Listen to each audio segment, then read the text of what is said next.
D block element पढ़ रहे थे। हमने डी ब्लॉक एलिमेंट में अब तक एटॉमिक साइज के बारे में पढ़ लिया था। आज हम क्या पढ़ेंगे, डेंसिटी पढ़ेंगे। जो डेंसिटी होती है इसका फॉर्मूला क्या होता है, मास अपॉन में वॉल्यूम होता है। और डेंसिटी को हम क्या करते हैं, डी से डिनोट करते हैं। अब जो डी ब्लॉक एलिमेंट होते हैं वहां पे किधर की साइड जाने से डेंसिटी इंक्रीज होती है और कहाँ पे डिक्रीज होती है और कहाँ पे ऑलमोस्ट सेम रहती है, वो पढ़ना है।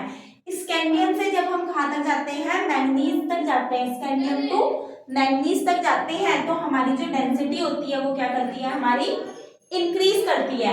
और आयरन से निकल तक जब हम जाते हैं तो जो डेंसिटी होती है वो ऑलमोस्ट क्या रहती है, सेम रहती है, मतलब कि लगभग बराबर से ही रहती है। और जो डेंसिटी किसकी, डेंसिटी कॉपर और जिंक की अगर हम डेंसिटी देखें तो जो डेंसिटी जिंक की होती है वो क्या होती है, कम होती है कॉपर से। रिमेंबर रखना भी है, डेंसिटी ऑफ जिंक की क्या होती है, कम होती है कॉपर से। अब इसके बाद हमें नेक्स्ट क्या पढ़ना है, आयनाइजेशन एनर्जी। अब जो आयनाइजेशन एनर्जी होती है हमारी, जब हम क्या करते हैं स्कैंडियम टू मैग्नीज तक जाते हैं तो आयनाइजेशन एनर्जी क्या करती है, इंक्रीज करती है। और आयरन टू निकल तक जाने में आयनाइजेशन एनर्जी लगभग सेम रहती है। और जो आयनाइजेशन एनर्जी अगर हम कॉपर और जिंक में देखें तो जो जिंक होता है उसकी आयनाइजेशन एनर्जी क्या होती है, हमारी ज्यादा होती है।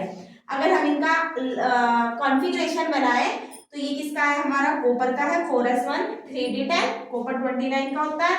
और जिंक का होता है 30 होता है एटॉमिक नंबर, 4s2 3d10। अब जो आयनाइजेशन एनर्जी होती है, अगर हम इसमें से क्या करेंगे, नॉर्मल आयनाइजेशन एनर्जी किसकी, जिंक की ज्यादा होती है। और फर्स्ट आयनाइजेशन एनर्जी अगर हम देखें, मतलब कि एक इलेक्ट्रॉन का जब लॉस हो जाएगा, अगर कॉपर में से एक इलेक्ट्रॉन निकला तो क्या हो जाएगा, 4s0 3d10, तो ये अभी भी क्या रहेगा, हमारा स्टेबल रहेगा। और आयनाइजेशन एनर्जी ऑफ जिंक की अगर हम देखें एक इलेक्ट्रॉन निकाल के तो 4s1 3d10, तो ये थोड़ा सा अनस्टेबल हो गया।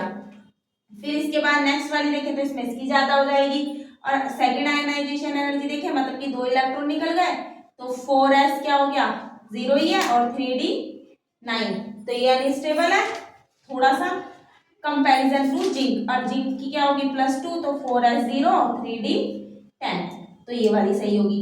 फर्स्ट आयनाइजेशन एनर्जी किसकी ज्यादा होगी, कॉपर की, अकॉर्डिंग टू जिंक से। सेकेंड आयनाइजेशन एनर्जी फिर से जिंक की क्या हो जाएगी, ज्यादा हो जाएगी, क्योंकि यहाँ पे एक इलेक्ट्रॉन कम हो जाएगा। 9d9 वाला और d10 वाले में d10 वाला क्या होगा, ज्यादा स्टेबल होगा। 4s1 और 4s2 वाले में 4s2 वाला या फिर 4s0 वाला।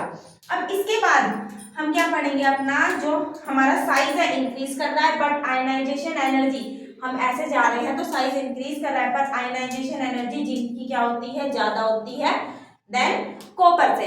अब इसके बाद हम क्या पढ़ेंगे, ऑक्सीडेशन नंबर के बारे में पढ़ेंगे। नेक्स्ट क्या है, ऑक्सीडेशन नंबर है। जो ऑक्सीडेशन नंबर होता है, हमें पता है कि जो डी ब्लॉक एलिमेंट होते हैं उसमें ऑस्मियम और रुथेनियम का ऑक्सीडेशन नंबर सबसे ज्यादा होता है। ऑस्मियम का जो ऑक्सीडेशन नंबर होता है वो कितना होता है, +8 के बराबर होता है।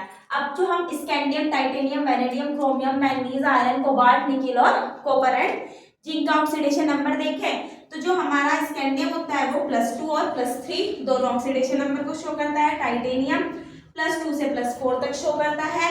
वेनेडियम 2 3 4 5 की ऑक्सीडेशन नंबर को शो करता है। क्रोमियम 2 भी शो करेगा, 3b 4b 5b और 6b।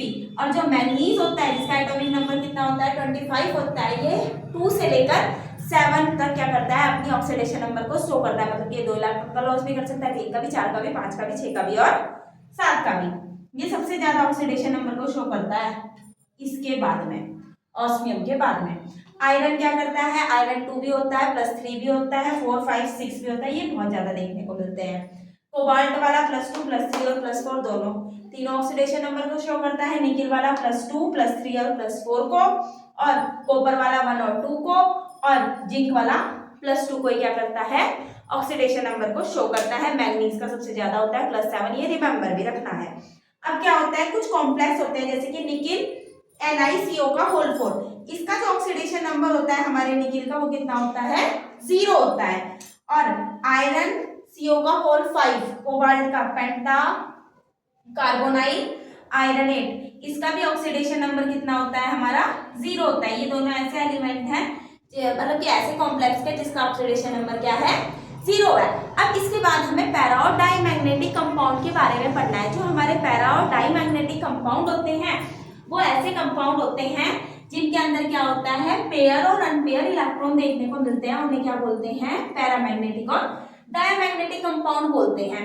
अब जैसे कि हमने ले लिया आयरन है, आयरन का एटॉमिक नंबर कितना होता है हमारा 26 होता है, आर्गन 18, 4s2 3d6। ठीक है, अब अगर मैं इसका वो बनाऊं, फिल करूं इलेक्ट्रॉन, तो 2 यहाँ पे फिल हुए और 6 यहाँ पे, 1 2 3 4 5 6। अब इसमें देखो ये वाले जो 3 है, 1 2 3 4, ये 4 क्या है, एक एक इलेक्ट्रॉन इनमें भरा हुआ है। तो ये जो इलेक्ट्रॉन है ये क्या है, अनपेयर इलेक्ट्रॉन है। अगर किसी कंपाउंड में अनपेयर इलेक्ट्रॉन देखने को मिलते हैं तो ऐसे कंपाउंड को क्या बोला जाता है, पैरामैग्नेटिक बोला जाता है। और अब जैसे कि हमने नेक्स्ट निकाला किसका, अगर हम जिंक का निकालें, जिंक का एटॉमिक नंबर 30 होता है, आर्गन 18, 4s2 और 3d10। तो यहाँ पे भी 2 इलेक्ट्रॉन और इसमें भी टोटल 1 2 3 4 5 6 7 8 9 10। पहले 1 2 3 4 पहले सब में 5 आते हैं, फिर 6 7 ऐसे होता है। अब ये सारे फिल है इलेक्ट्रॉन, एक भी अनपेयर इलेक्ट्रॉन नहीं है। जब अनपेयर इलेक्ट्रॉन अब्सेंट होता है तो उसे क्या बोलते हैं हम, डायमैग्नेटिक कंपाउंड बोलते हैं। पैरामैग्नेटिक और डायमैग्नेटिक होता है। अब जो पैरामैग्नेटिक और डायमैग्नेटिक कंपाउंड होता है इसमें मैग्नेटिज्म को निकालने के लिए एक फॉर्मूला होता है, मैग्नेटिक मोमेंटम को निकालने के लिए, जिसे हम म्यू से क्या करते हैं, डिनोट करते हैं, n ब्रैकेट में n+2। और ये जो n होता है ये क्या होता है, अनपेयर इलेक्ट्रॉन होते हैं। नंबर ऑफ अनपेयर इलेक्ट्रॉन कितने हैं, जैसे कि इसके अंदर कितने 4 अनपेयर इलेक्ट्रॉन है, तो जो आयरन का मैग्नेटिक मोमेंटम होगा वो कितना होगा, तो 4 ब्रैकेट में 4+2, 4 और 2 कितने हो गए 6, और 6 4 जा 24।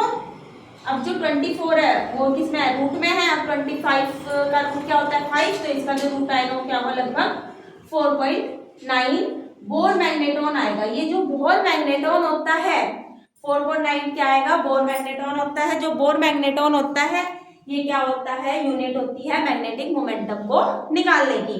अब जैसे कि अगर आयरन के ऊपर +1 लग गया, मतलब कि एक इलेक्ट्रॉन का लॉस हो गया। अब जो एक इलेक्ट्रॉन का लॉस होगा वो किससे होगा, इससे होगा, इससे होगा। पहले 4s से निकलेगा, तब यहाँ पे भी एक इलेक्ट्रॉन अनपेयर हो जाएगा, +2 होगा तो फिर से यहाँ पे हो जाएगा, जैसे कि ये वाला है प्लस वाला। अब इसके लिए इसका कॉन्फ़िगरेशन क्या बन जाएगा, 4s1 3d6, और +2 के लिए कितना बन जाएगा, 4s2 3d6, और +3 के लिए जो आयरन का अगर मैं बनाऊं तो 4s0 3d5। अब 5 अनपेयर इलेक्ट्रॉन के लिए अगर मैं इसका मैग्नेटिक मोमेंटम देखूं तो 5 अनपेयर इलेक्ट्रॉन आ गए, तो 5 ब्रैकेट में 5+2, 5 और 2 7, 7 5 जा 35। अब 35 36 किसका होता है, 6 का होता है, तो ये क्या आ जाएगा, लगभग 5.9 बोर मैग्नेटॉन आ जाएगा इसका मैग्नेटिक मोमेंटम। अब जो पैरामैग्नेटिक कंपाउंड होते हैं मोस्टली क्या होते हैं, कलर्ड होते हैं, और जो डायमैग्नेटिक अधिकतर कलर ही होते हैं। डायमैग्नेटिक मोस्टली कलरलेस होते हैं, एक आधा हमें कलर वाला भी देखने को मिल जाता है। इसके बाद हम अपना नेक्स्ट पढ़ेंगे।